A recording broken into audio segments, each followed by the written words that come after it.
All right, folks. So again, today what I want to talk about before we move forward is I want to make some clarifications about the Virginia and Kentucky resolutions, because I feel like this is something that you guys have to know. And if you're having some complications with it, I need to make sure I clarify them right now. So the first thing that we need to clarify about the Virginia and Kentucky resolutions is, one, it was written in response to what? The Alien and Sedition Act. So that's the first part we should know. The second part we should know is this, that it was based on this idea called compact theory. So, Sebastian, compact theory. What's the basic idea behind compact theory? In your own words, just what does it mean?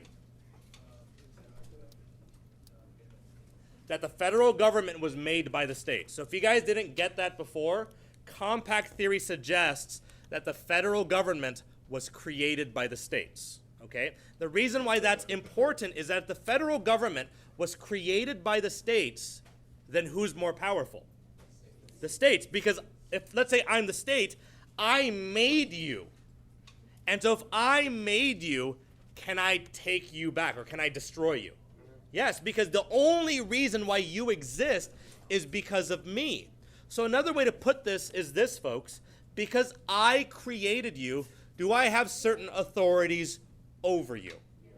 I made, like, it's almost a parent-child relationship, right? Your parents say, look, I get to tell you when to come home. I get to tell you when your curfew is and who you can hang out with because I literally made you. And you would not exist without me. You would not be here right now without me. I made you. And so I get to tell you what you can and can't do. Does that make sense so far? That's the idea behind compact theory, that the states are more important than the federal government because they made the federal government. If the federal government does something wrong, can the states tell them to knock it off according to compact theory? And what is that power called when the states can tell the federal government, you can't do that? It's called nullification.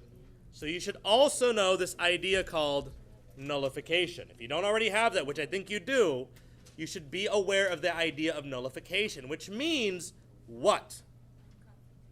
That something is unconstitutional, and what am I going to do if it's unconstitutional? I can nullify it, which means what? Get rid of it. I can eliminate it. So for example, let's say that you bought a dog. Your parents are like, you can't buy a dog. We don't have the food to buy a dog. So your parents are going to nullify that dog. And I don't mean kill the dog. I mean just eliminate your decision and bring the dog back to wherever you found it or bought it. Does that make sense? Your parents or the states have the power to do that. They have the power to nullify your decisions. Mom and Dad, I'm going out tonight. Nope, nullified. I nullify your decision. You can't do that. Make sense to everyone? Okay. Here's the last part I want you guys to write down then. The best way to describe the Virginia and Kentucky resolutions is this. It clearly stated that states have the final say in the constitutionality of laws. States have the final say in the constitutionality of laws. I'm pretty sure I didn't word it this way last time, so I want to make sure I word it correctly this time. For whatever reason, I was fumbling with words on Friday and Thursday, so this is the best way to describe the Virginia and Kentucky resolutions, that states have the final say in the constitutionality of laws. Before, who did we think had the final say? The federal government. They say, no, it's the states. The last thing you should know about the Virginia and Kentucky resolutions, this never became law. This was an idea that Thomas Jefferson and James Madison introduced, but it never became a law. It was never officially adopted by Virginia or Kentucky or anyone else for that matter. Because while it was a great idea that was protecting what? States' rights. While it was a great idea protecting states' rights, in practice, why might many Americans fear this becoming law? Why is it so disconcerting to many Americans that this might be adopted by the states? Brianna? Maybe the states have bigger populations, have more say. That might be a concern, but that's not the main concern that other people had, because ultimately it didn't matter what the big state said to me as a small state. It's a different concern. Does anyone think they know what it is? Pedro? It would divide the country. It would divide the country. That's the biggest concern why it never became a law. Yeah, the idea was good, but was this idea a bit extreme? Like, promote states' rights, that's awesome. But the fact that states can just nullify any federal laws? Folks, if your parents told you, guys, we're going to eat steak tonight. You're like, nope, I'm going to eat broccoli, and I'm going to eat hamburgers, and I'm going to eat lasagna. Are we really a family anymore? Yeah. No, you guys are just doing whatever you want, and we're just going our separate ways, so why even eat dinner together? What's the point? And so that's the fear, is that it would divide us. And if every state is doing whatever they want, and there's no power to control them, the federal government has no power to control them, is there any point in being the United States of America anymore? We might as well just be 50 independent governments again. Does that make sense to everyone? Yes. Great idea, never became law. But might this idea influence a lot of people in the future? Yes, and will this likely lead to the Civil War? Yes, and you guys will see why once we get there in Unit 5. Okay, so Unit 3, the early republic. And today we're going to be talking about the third president of the United States, Thomas Jefferson. So again, we've talked about what two presidents already? Washington and Adams. And on a scale of 1 to 5, show me how good of a president George Washington was. See some 5s. All 5s, actually, no 4s. Oh, one or two 4s. On a scale of 1 to 5, what would you give John Adams? You can't give him a 0. I don't think that's fair. See lots of 2s and 3s. Okay.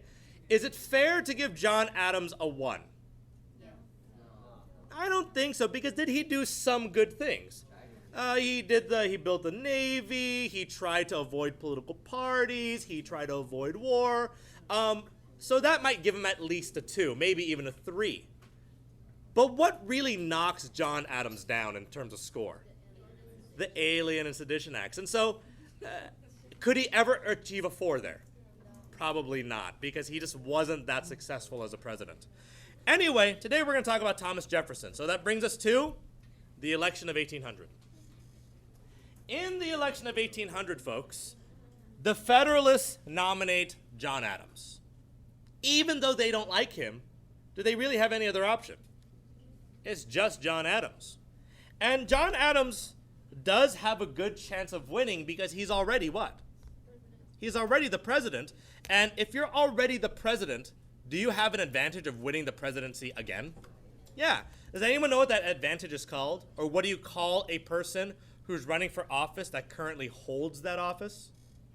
There's a word for it, where if I'm president and I want to run for president again, there's a term that they give me, or a title that they give me. Does anyone know what that is? It's called incumbent. So John Adams is an incumbent president. It means he's the current president and he's running for office. So he's an incumbent president. Okay, it's a president that's currently president running for office to be president. Anyway, he's incumbent. So the Federalists nominate John Adams, even though they don't like him, but who else can they nominate? Can they nominate Hamilton? Why not? He doesn't support the poor, too many enemies, people hate him. No, not Hamilton. The Republicans will naturally nominate who? Thomas Jefferson, because he's the leader of the political party. The Republicans will also nominate Aaron Burr, because back then you could do those things. You could nominate multiple people to be president of the United States. Do they do that anymore? Will the Democratic Party nominate like 5 people to be president? No, they won't do that anymore.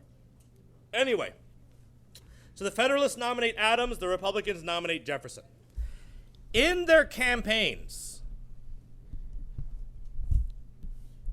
the Federalists campaigned on the idea of strong federal government.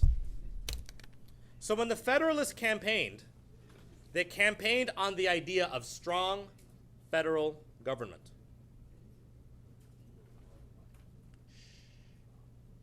So they campaigned for strong federal government. But they also campaigned against Jefferson. They had actually a very negative campaign against Jefferson. And the things they accused Jefferson of was having an affair with his slaves. That he actually fathered slave children, which, folks, is true. He actually did sleep with some of his slaves. Yep. But he did sleep with some of his slaves, specifically Sally Hemings, and he had children with his slaves. So they said, you can't vote for Jefferson. He has sex with his slaves. That is not okay. You can't have the President of the United States sleeping with his slaves. That's not okay. The other thing they used against Jefferson was that they called him an atheist. You can't vote for Jefferson. He doesn't believe in God. And back then, was that still a big deal? Today, is that still a big deal? Yeah, you can't be an atheist and run for office, at least not yet. And so Americans are really big on that, having religion in your life. But the truth is, Jefferson wasn't an atheist. He did believe in God, but he didn't believe in the Christian God. He was, in fact, something called a deist. You know what a deist is? What deism is? Any ideas? A deist, folks, believes in a God, but not like the Christian. He just believes that a God exists. That's all it means. The best way to describe a deist, folks, there are deists still today, is the idea is that there is a God out there, and he created the universe, but not even that, but he doesn't intervene. He made it, and he just stepped back, and he just watches. And that's a deist. Pretty much, it's almost like a clockmaker. You know, you make a watch, and the watch kind of turns itself, but every so often does the clockmaker have to wind that watch again? That's what a deist believes, that God is a clockmaker. And he made the clock, he wound it, and he just stood back and watched. And every so often might he have to wind it just a little bit again. Intervene just slightly periodically, but that's it. That's what he believed in. So he wasn't an atheist, but he wasn't a Christian, he was a deist. Anyway, that was the Federalist campaign. The Republican campaign was that they were going to stand for what? What things were they going to stand for? States' rights. And who else were they going to stand up for? The common man. They were going to represent the common man. States' rights and the common man. We will protect the rights of the states, and we will protect the rights of the common man, the farmer, if you will. So people like that about him. He did also campaign negatively against John Adams. The biggest campaign was that Adams wasted money building what? The Navy. He accused Adams of wasting money building the Navy. Like, you're a wasteful spender. We didn't need that Navy. Waster. So called him a wasteful spender. And he also accused, actually the best part was Alexander Hamilton. Does he like Adams? No, so Alexander Hamilton actually wrote a letter to all the Federalists explaining why he thought Adams was a terrible president and how we just hated him and how he was inept and is a terrible candidate. And Thomas Jefferson got a hold of that letter and he printed it in the newspaper saying, even his own party doesn't want him to be president. So why should you want John Adams to be president? So that kind of sucked. Don't worry about Aaron Burr. But those were the campaigns, states' rights versus federal. Good so far? We'll talk about Aaron Burr in a second, or tomorrow. But the result of the election of 1800 is thus. Thomas Jefferson wins 73 to 65. Again, does that mean that only 138 people voted? No. All it means is that we're counting the electoral votes. But Thomas Jefferson wins 73 to 65. Good so far. Here's the important question. What is the main reason why John Adams and the Federalists lost? What is the major reason? The Alien and Sedition Act. So if you don't already have that down, the major reason why John Adams and the Federalist Party lost was because of the Alien and Sedition Acts. If it wasn't for the Alien and Sedition Acts, is it possible that John Adams could have won a second term? Because he wasn't really bad after that, right? It was really the Alien and Sedition Acts, but was that something really bad to be bad at? I mean, it took away freedom of speech, freedom of press. Everyone hated him for that law, and so he lost because of it. But it was still a close election, right? I mean, the reason why he lost, by the way, was because he lost the state of New York. You don't have to know this part, but he lost the state of New York, and he only lost the state of New York by 250 people. So 250 votes would have allowed John Adams to be president of the United States. It was that close, but people hated him for it. So anyway, as a result, Thomas Jefferson becomes the next president of the United States, serving from 1800 to 1808, which means, what do we already know about Thomas Jefferson? Two-term president. Very good. Fun fact about Thomas Jefferson that most people don't know, he hated public speaking. He was terrified of it. And people always get shocked about that because his speeches are so beautiful and well written. But he had a stutter. You know what I mean by a stutter, right? When he spoke, he had a stutter. And so he was so nervous about speaking in public, he never did. Like, if he had a conversation with a small group of people, that was fine.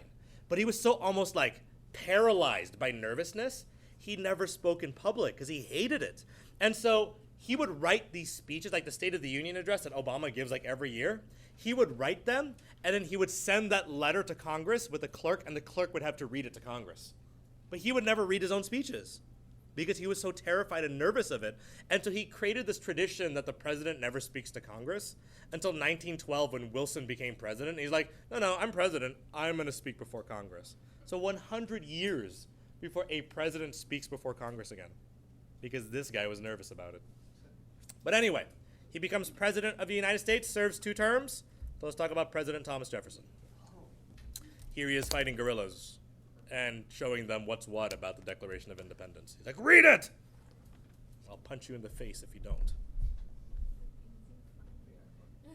All right, here we go. So the domestic concerns in Jefferson's administration. So what are the domestic concerns in Jefferson's administration? And again, when I say domestic concerns, I mean concerns happening where? What do I mean by domestic, guys? Within the country, in the U.S. Again, I'll only clarify this like 1 or 2 more times just to make sure people know what these terms mean. But domestic means stuff happening within the country. What's the opposite of this? After class. It's like international or foreign, right? That's the opposite. Just make sure you guys are familiar with this. Okay, the first thing you guys should know is the Revolution of 1800. Thomas Jefferson's election was known as the Revolution of 1800. It was a revolution, they called it. And the reason why his election was called a revolution is because of this.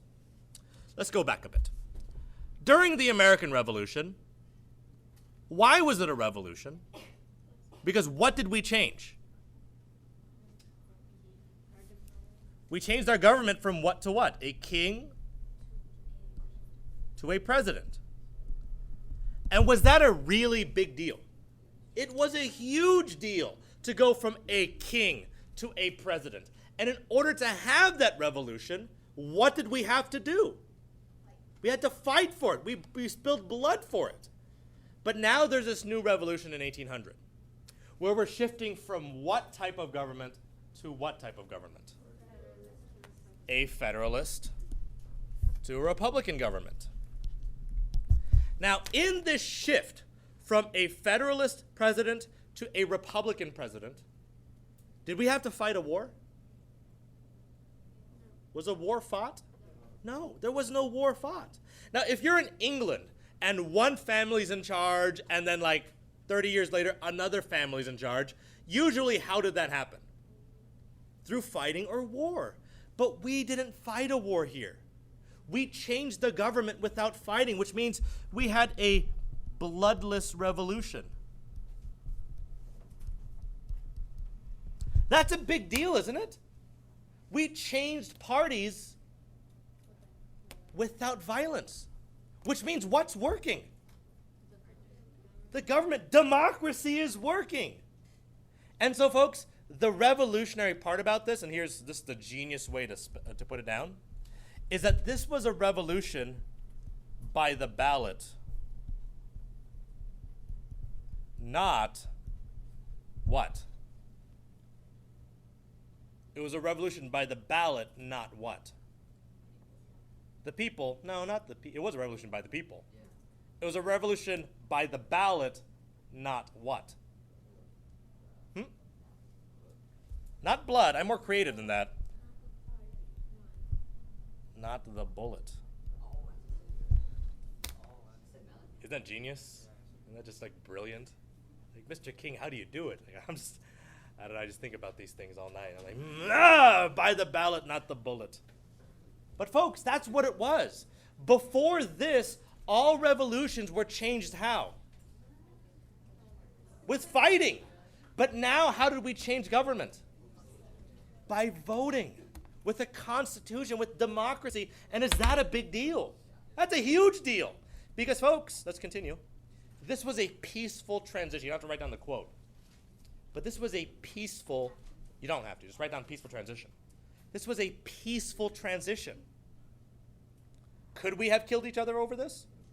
But we didn't.